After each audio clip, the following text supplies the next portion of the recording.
Hello, hello, hello. কেমন আছো তোমরা সবাই? তো হ্যাঁ, আমি এটা 2025 এর ফার্স্ট আমার ভ্লগ। 2025 টা খুব ভালোভাবে শুরু হয়েছে। I had my first flight and the experience was amazing.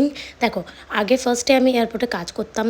কাজের সূত্রতে অ্যাজ আ স্টাফ হয়ে আসা এয়ারপোর্টে আর অ্যাজ আ প্যাসেঞ্জার হয়ে আসা it's huge different between this things. Okay, so বিষয়টা হচ্ছে, যখন আমি কাজ করতাম আমার বাউন্ডারিজ ছিল এয়ারক্রাফটের আগে অবধি, মানে আমি এয়ারক্রাফট অবধি পৌঁছাতে পারিনি। তো আমি সেদিন ঠিক করেছিলাম যে আমি প্লেনে উঠবো, আর this is my first flight. তো আমি চেন্নাই যাচ্ছিলাম ডিউ টু সাম রিজন। তো এটা হলো আমার ইন্ডিগোর ফ্লাইট ছিল। হ্যাঁ, ফার্স্ট ফ্লাইট ইন্ডিগো গাইস। তা যাই হোক, এই যে আমরা ভেতরে ঢুকে গেছি, আর সেই নস্টালজিয়া ভাইবটা আমাকে খুব হিট করছিল যে এখান থেকে আমি আড্ডা মেরে মেরে বেড়াতাম, কাজ করতাম।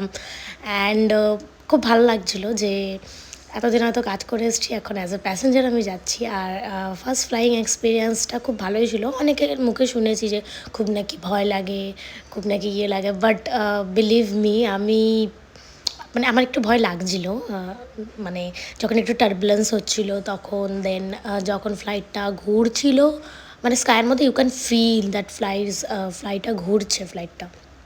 তো it's a little bit tough for me, but আমি খুব এনজয় করেছি। আমার উইন্ডো সিট ছিল না, বাই দ্য ওয়ে, আমার মিডিলের সিট ছিল।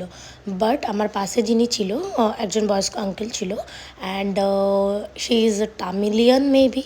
সো উনি আমাকে ওনার সিটটা শেয়ার করেছে, বাকিটা পরের ভিডিওতে।